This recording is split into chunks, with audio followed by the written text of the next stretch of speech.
William Shakespeare, the timeless wordsmith, England in the late 16th century. The air hums with change, the birth of theatre, the rise of a new language, the pulse of a nation finding its voice. In this world of courtiers, players and poets, one man's words would transcend his age and echo through everyone that followed. His name was William Shakespeare. He was a playwright, a poet, and an actor, a man whose imagination redefined what it meant to be human, and whose words have never stopped speaking. 4 centuries later, his plays still breathe on every stage, in every language, in every soul that loves the power of story. But who was he really? A humble craftsman's son from Stratford-upon-Avon, a visionary touched by genius, or a mystery lost to time? This is the story of the man behind the myth, the writer who captured the world in words. William Shakespeare was born in 1564 in Stratford-upon-Avon, a small market town beside the River Avon. His father, John Shakespeare, was a glovemaker and local official.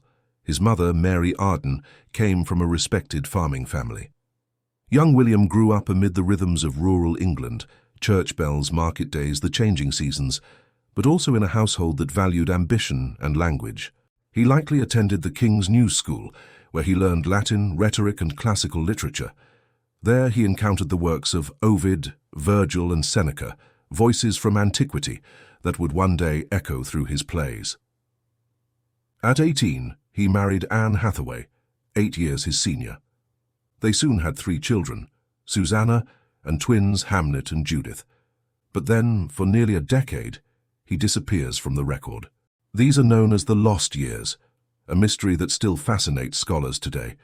What we do know is that sometime in the late 1580s, William Shakespeare left Stratford and found his way to London. London was exploding with energy. Theatres were rising on the city's fringes, places like the Theatre, the Rose, and later the Globe. Actors, writers, and dreamers gathered there to make a new kind of art, the living poem of the stage. By the early 1590s, Shakespeare was one of them. He joined an acting company, the Lord Chamberlain's Men, both writing and performing plays. Audiences came from every walk of life, nobles and merchants, apprentices and thieves, and they came for him. Shakespeare wrote comedies that danced with wit, A Midsummer Night's Dream, Twelfth Night, Much Ado About Nothing. He wrote histories that shaped England's sense of itself, Richard III, Henry IV, Henry V, and tragedies that cut to the bone, Romeo and Juliet, Hamlet, Othello, King Lear, Macbeth. Each play revealed the pulse of humanity, its desire, its cruelty, its laughter, its longing for meaning. He didn't write about kings and clowns, he wrote about us. What made Shakespeare unlike any writer before or since was not just his genius, but his understanding of the human heart. He gave us words for feelings we had never named.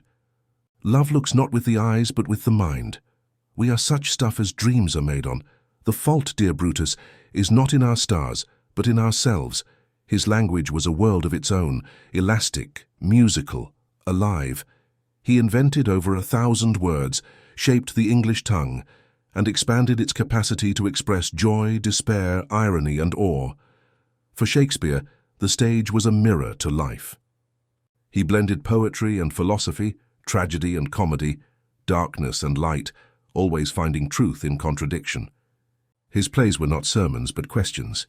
What is love? What is power? What is a soul? And in every answer, he left room for wonder. Behind the soaring imagination was a man marked by love and grief. In 1596, Shakespeare's only son, Hamnet, died at the age of 11. It was a quiet tragedy, but its shadow can be felt in Hamlet, in King Lear, and in the father-son bonds that haunt his later works. Despite his fame, Shakespeare remained tied to Stratford, investing in property and returning often to his family. He was both worldly and rooted, a man of the city and the countryside, of art and of earth. He moved within circles of actors, patrons, and royalty, eventually gaining favor under King James I, when his company became the King's Men. But he also knew the fickleness of fortune, the closures of theatres, the plague, the constant uncertainty of a playwright's life. Through it all he kept writing, as if words were a way to make sense of a world that could vanish overnight. In 1599, the Lord Chamberlain's Men built the Globe Theatre, with Shakespeare as part owner. Its motto read, Totus mundus agit histrionem, all the world's a stage.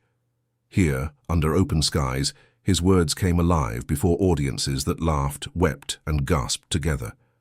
The globe was more than a theatre, it was a living map of human experience.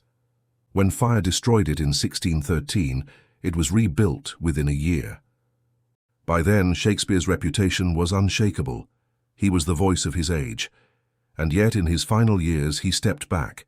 He returned to Stratford, retiring to a quiet home called New Place, where he spent his last days surrounded by family, reflection, and silence. William Shakespeare died in 1616 at the age of 52. He was buried in the Holy Trinity Church in Stratford-upon-Avon, the same church where he had been baptized. But his death was not an ending. 7 years later, his friends and fellow actors gathered his plays into the first folio, preserving 36 works that might otherwise have been lost forever. That single volume became one of the most important books in the history of literature, the cornerstone of modern storytelling. Today, more than 400 years later, Shakespeare remains everywhere. His words shape our language, our culture, our art. His stories have been retold in every era, reimagined in every form, from opera to film, from Tokyo to Broadway. He is not just a writer from history. He is the language we think in, the rhythm we speak, the mirror we still hold to our hearts. He understood that the greatest truths are timeless, that the soul's conflicts never fade. Love and jealousy, ambition and guilt, laughter and loss, these are the notes that echo forever in the human condition. What a piece of work is man, wrote Shakespeare. How noble in reason, how infinite in faculty. He saw us completely, and in seeing us he gave us ourselves. William Shakespeare, the man of the theatre, the poet of humanity, the voice of eternity. His world was bounded by wooden boards and candlelight, yet his imagination spanned the universe.